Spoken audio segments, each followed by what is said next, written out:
1,000 Deaths by Jack London. I had been in the water about an hour, and cold, exhausted, with a terrible cramp in my right calf, it seemed as though my hour had come.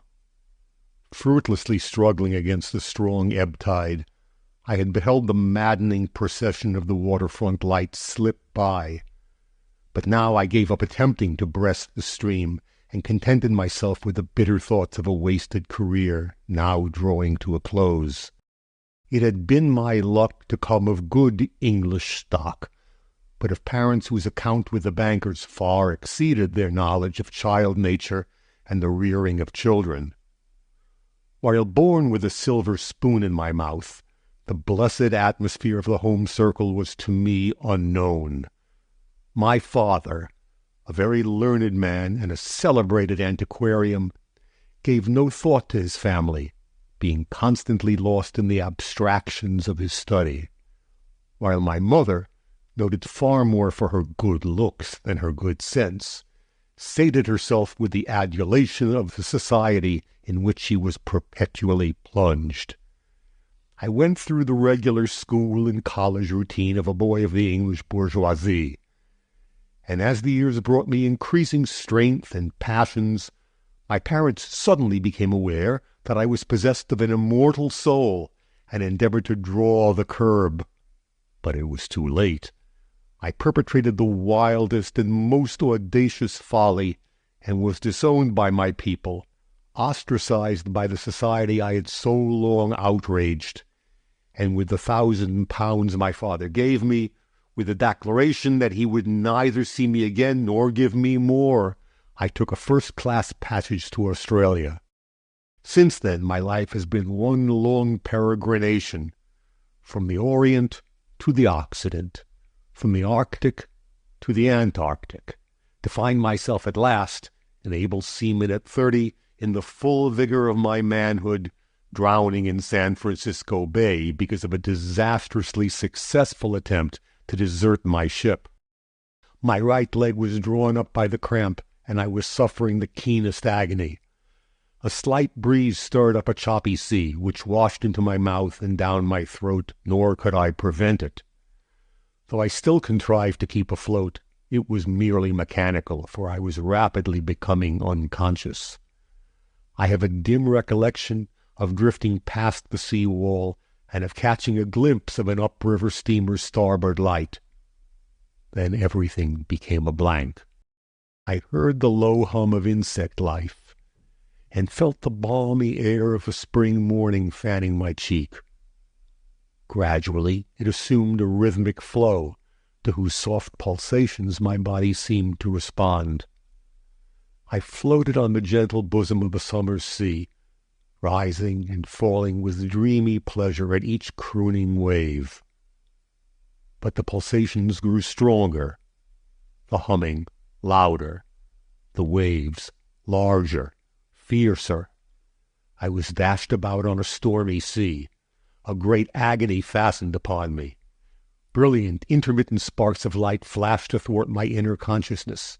In my ears there was the sound of many waters. Then a sudden snapping of an intangible something, and I awoke. The scene of which I was protagonist was a curious one. A glance sufficed to inform me that I lay on the cabin floor of some gentleman's yacht, in a most uncomfortable posture. On either side, grasping my arms and working them up and down like pump handles, were two peculiarly clad, dark-skinned creatures. Though conversant with most aboriginal types, I could not conjecture their nationality. Some attachment had been fastened about my head, which connected my respiratory organs with the machine I shall next describe. My nostrils, however, had been closed, forcing me to breathe through my mouth. Foreshortened by the obliquity of my line of vision, I beheld two tubes, similar to small hosing, but of different composition, which emerged from my mouth and went off at an acute angle from each other. The first came to an abrupt termination and lay on the floor beside me. The second traversed the floor in numerous coils, connecting with the apparatus I have promised to describe. In the days before my life had become tangential, I dabbled not a little in science, and conversant with the appurtenances and general paraphernalia of the laboratory, I appreciated the machine I now beheld. It was composed chiefly of glass, the construction being of that crude sort which is employed for experimentative purposes. A vessel of water was surrounded by an air chamber, to which was fixed a vertical tube surmounted by a globe. In the center of this was a vacuum gauge. The water in the tube moved upwards and downwards, creating alternate inhalations and exhalations, which were in turn communicated to me through the hose.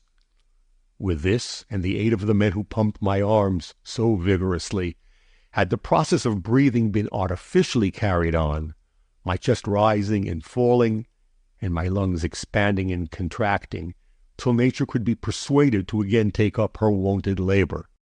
As I opened my eyes, the appliance about my head, nostrils, and mouth was removed. Draining a stiff 3 fingers of brandy, I staggered to my feet to thank my preserver and confronted my father. But long years of fellowship with danger had taught me self-control, and I waited to see if he would recognize me. Not so. He saw in me no more than a runaway sailor, and treated me accordingly. Leaving me to the care of the blackies, he fell to revising the notes he had made on my resuscitation. As I ate of the handsome fare served up to me, confusion began on deck, and from the chanties of the sailors and the rafting of blocks and tackles, I surmised that we were getting under way. What a lark! Off on a cruise with my recluse father into the wide Pacific. Little did I realize, as I laughed to myself, which side the joke was to be on. Had I known, I would have plunged overboard and welcomed the dirty forecastle from which I had just escaped. I was not allowed on deck till we had sunk the Farallones and the last pilot boat. I appreciated this forethought on the part of my father, and made it a point to thank him heartily in my bluff seaman's manner. I could not suspect that he had his own ends in view, in thus keeping my presence secret to all save for the crew.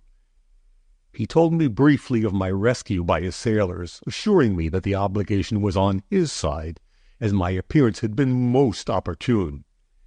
He had constructed the apparatus for the vindication of a theory concerning certain biological phenomena, and had been waiting for an opportunity to use it. "You have proved it beyond all doubt," he said, then added with a sigh, "but only in the small matter of drowning."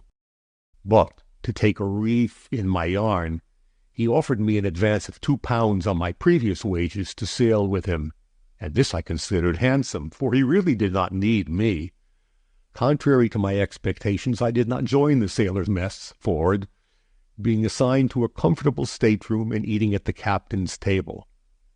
He had perceived that I was no common sailor, and I resolved to take this chance for reinstating myself in his good graces. I wove a fictitious past to account for my education and present position, and did my best to come in touch with him.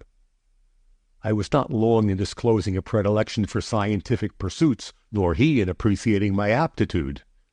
I became his assistant, with a corresponding increase in wages, and before long, as he grew confidential and expounded his theories, I was as enthusiastic as himself.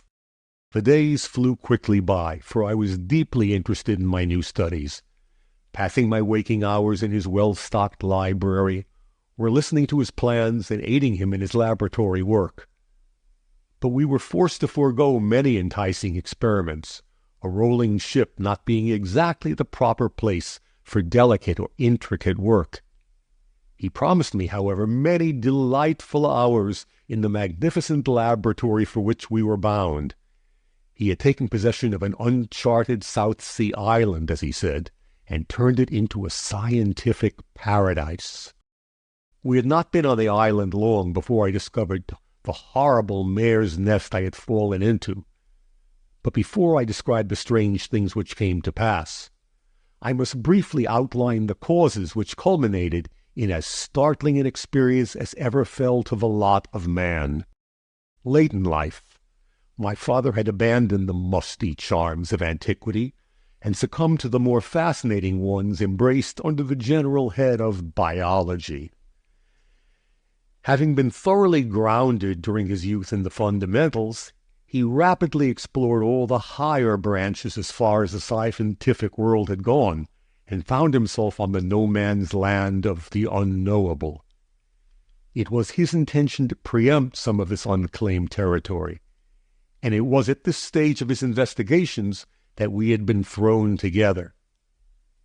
Having a good brain, though I say it myself, I had mastered his speculations and methods of reasoning, becoming almost as mad as himself. But I should not say this. The marvelous results we afterwards obtained can only go to prove his sanity. I can but say that he was the most abnormal specimen of cold-blooded cruelty I have ever seen.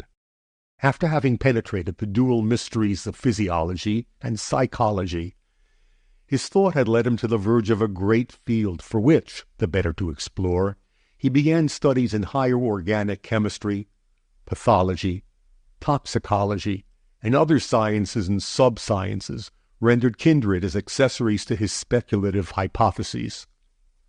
Starting from the proposition that the direct cause of a temporary and permanent arrest of vitality was due to the coagulation of certain elements and compounds in the protoplasm, he had isolated and subjected these various substances to innumerable experiments. Since the temporary arrest of vitality in an organism brought coma, and a permanent arrest, death, he held that by artificial means this coagulation of the protoplasm could be retarded, prevented, and even overcome in the extreme states of solidification. Or, to do away with the technical nomenclature, he argued that death, when not violent, and in which none of the organs had suffered injury, was merely suspended vitality, and that in such instances life could be induced to resume its functions by the use of proper methods. This, then, was his idea: to discover the method, and by practical experimentation prove the possibility of renewing vitality in a structure from which life had seemingly fled. Of course, he recognized the futility of such endeavor after decomposition had set in. He must have organisms which but the moment, the hour, or the day before had been quick with life. With me, in a crude way, he had proved this theory. I was really drowned, really dead when picked from the water of San Francisco Bay, but the vital spark had been renewed by means of his aerotherapeutical apparatus, as he called it. Now to his dark purpose concerning me. He first showed me how completely I was in his power. He had sent the yacht away for a year, retaining only his 2 blackies, who were utterly devoted to him. He then made an exhaustive review of his theory and outlined the method of proof he had adopted, concluding with the startling announcement that I was to be his subject. I had faced death and weighed my chances in many a desperate venture, but never in one of this nature. I can swear I am no coward, yet this proposition of journeying back and forth across the borderline of death put the yellow fear upon me. I asked for time, which he granted, at the same time assuring me that but the one course was open: I must submit. Escape from the island was out of the question. Escape by suicide was not to be entertained, though really preferable to what it seemed I must undergo. My only hope was to destroy my captors. But this latter was frustrated through the precautions taken by my father.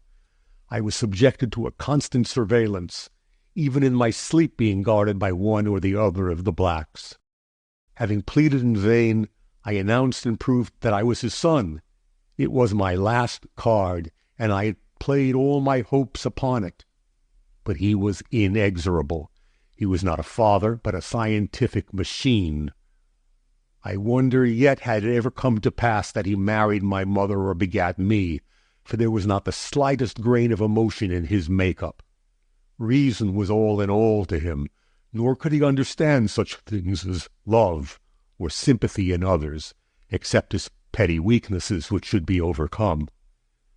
So he informed me that in the beginning he had given me life, and who had better right to take it away than he? Such, he said, was not his desire, however. He merely wished to borrow it occasionally, promising to return it punctually at the appointed time. Of course, there was a liability of mishaps, but I could do no more than take the chances, since the affairs of men were full of such. The better to ensure success, he wished me to be in the best possible condition, so I was dieted and trained like a great athlete before a decisive contest. What could I do? If I had to undergo the peril, it were best to be in good shape. In my intervals of relaxation, he allowed me to assist in the arranging of the apparatus and in the various subsidiary experiments. The interest I took in all such operations can be imagined. I mastered the work as thoroughly as he, and often had the pleasure of seeing some of my suggestions or alterations put into effect. After such events I would smile grimly, conscious of officiating at my own funeral. He began by inaugurating a series of experiments in toxicology. When all was ready, I was killed by a stiff dose of strychnine and allowed to lie dead for some 20 hours. During that period, my body was dead, absolutely dead. All respiration and circulation ceased, but the frightful part of it was that while the protoplasmic coagulation proceeded, I retained consciousness and was enabled to study it in all its ghastly details. The apparatus to bring me back to life was an airtight chamber fitted to receive my body. The mechanism was simple: a few valves, a rotary shaft and crank, and an electric motor. When in operation, the interior atmosphere was alternately condensed and rarefied, thus communicating to my lungs an artificial respiration without the agency of the hosing previously used. Though my body was inert, and for all I knew in the first stages of decomposition, I was cognizant of everything that transpired. I knew when they placed me in the chamber, and though all my senses were quiescent, I was aware of hypodermic injections of a compound to react upon the coagulatory process. Then the chamber was closed and the machinery started. My anxiety was terrible, but the circulation became gradually restored. The different organs began to carry on their respective functions, and in an hour's time I was eating a hearty dinner. It cannot be said that I participated in this series, nor in the subsequent ones, with much verve. But after 2 ineffectual attempts at escape, I began to take quite an interest. Besides, I was becoming accustomed. My father was beside himself at his success, and as the months rolled by, his speculations took wilder and yet wilder flights. We ranged through the 3 great classes of poisons, the neurotics, the gaseous, and the irritants, but carefully avoided some of the mineral irritants and passed the whole group of corrosives. During the poison regime, I became quite accustomed to dying, and had but one mishap to shake my growing confidence. Scarifying a number of lethal blood vessels in my arm, he introduced a minute quantity of that most frightful of poisons, the arrow poison, or curare. I lost consciousness at the start, quickly followed by the cessation of respiration and circulation, and so far had the solidification of the protoplasm advanced that he gave up all hope. But at the last moment he applied a discovery he'd been working upon, receiving such encouragement as to redouble his efforts. In a glass vacuum, similar but not exactly like a Crookes tube, was placed a magnetic field.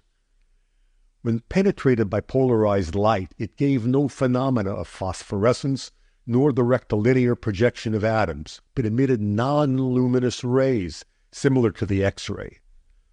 While the X-ray could reveal opaque objects hidden in dense mediums, this was possessed of far subtler penetration. By this he photographed my body, and found on the negative an infinite number of blurred shadows, due to the chemical and electric motion still going on. This was an infallible proof that the rigor mortis in which I lay was not genuine. That is, those mysterious forces, those delicate bonds which held my soul to my body, were still in action. The resultants of all other poisons were unapparent, save those of mercurial compounds, which usually left me languid for several days. Another series of delightful experiments was with electricity. We verified Tesla's assertion that high currents were utterly harmless by passing 100,000 volts through my body. As this did not affect me, the current was reduced to 2,500, and I was quickly electrocuted. This time he ventured so far as to allow me to remain dead, or in a state of suspended vitality, for 3 days.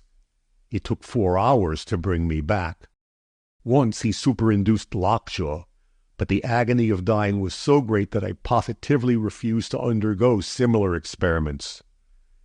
The easiest deaths were by asphyxiation, such as drowning, strangling, and suffocation by gas, while those by morphine, opium, cocaine, and chloroform were not at all hard. Another time, after being suffocated, he kept me in cold storage for 3 months, not permitting me to freeze or decay. This was without my knowledge, and I was in a great fright on discovering the lapse of time. I became afraid of what he might do with me when I lay dead, my alarm being increased by the predilection he was beginning to betray towards vivisection. The last time I was resurrected, I discovered that he'd been tampering with my breast. Though he had carefully dressed and sewed the incisions up, they were so severe that I had to take to my bed for some time.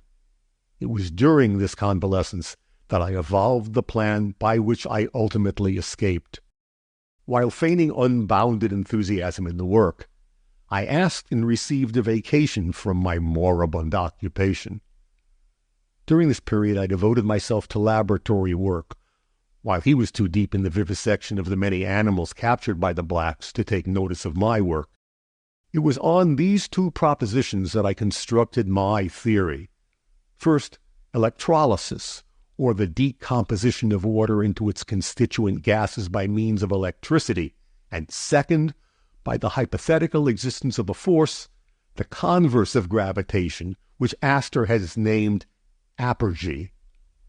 Terrestrial attraction, for instance, merely draws objects together but does not combine them. Hence, apergy is merely repulsion. Now, atomic or molecular attraction not only draws objects together but integrates them, and it was the converse of this, or disintegrative force, which I wished to not only discover and produce, but to direct at will. Thus, the molecules of hydrogen and oxygen reacting on each other separate and create new molecules containing both elements and forming water. Electrolysis causes these molecules to split up and resume their original condition, producing the 2 gases separately. The force I wish to find must not only do this with 2, but with all elements, no matter in what compounds they exist. If I could then entice my father within its radius, he would be instantly disintegrated and sent flying to the 4 quarters, a mass of isolated elements. It must not be understood that this force, which I finally came to control, annihilated matter. It merely annihilated form. Nor, as I soon discovered, had it any effect on inorganic structure. But to all organic form it was absolutely fatal. This partiality puzzled me at first, though had I stopped to think deeper I would have seen through it. Since the number of atoms in organic molecules is far greater than in the most complex mineral molecules, organic compounds are characterized by their instability and the ease with which they are split up by physical forces and chemical reagents. By 2 powerful batteries connected with magnets constructed specially for this purpose, 2 tremendous forces were projected. Considered apart from each other, they were perfectly harmless, but they accomplished their purpose by focusing at an invisible point in midair. After practically demonstrating its success, besides narrowly escaping being blown into nothingness, I laid my trap. Concealing the magnets so that their force made the whole space of my chamber doorway a field of death, and placing by my couch a button by which I could throw on the current from the storage batteries, I climbed into bed. The blackies still guarded my sleeping quarters, one relieving the other at midnight. I turned on the current as soon as the first man arrived. Hardly had I begun to doze when I was aroused by a sharp metallic tinkle. There on the mid-threshold lay the collar of Dan, my father's St. Bernard. My keeper ran to pick it up. He disappeared like a gust of wind, his clothes falling to the floor in a heap. There was a slight whiff of ozone in the air, but since the principal gaseous components of his body were hydrogen, oxygen, and nitrogen, which are equally colorless and odorless, there was no other manifestation of his departure. Yet, when I shut off the current and removed the garments, I found a deposit of carbon in the form of animal charcoal. Also other powders, the isolated solid elements of his organism, such as sulfur, potassium, and iron. Resetting the trap, I crawled back to bed. At midnight, I got up and removed the remains of the second black, and then slept peacefully till morning. I was awakened by the strident voice of my father, who was calling to me from across the laboratory. I laughed to myself. There had been no one to call him, and he had overslept. I could hear him as he approached my room with the intention of rousing me, and so I sat up in bed, the better to observe his translation. Perhaps apotheosis were a better term. He paused a moment at the threshold, then took the fatal step. Puff! It was like the wind sighing among the pines. He was gone. His clothes fell in a fantastic heap on the floor. Besides ozone, I noticed the faint garlic-like odor of phosphorus. A little pile of elementary solids lay among his garments. That was all. The wide world lay before me. My captives were no more. If you liked the video, put a like, subscribe to the channel and click on the bell to not miss our new videos.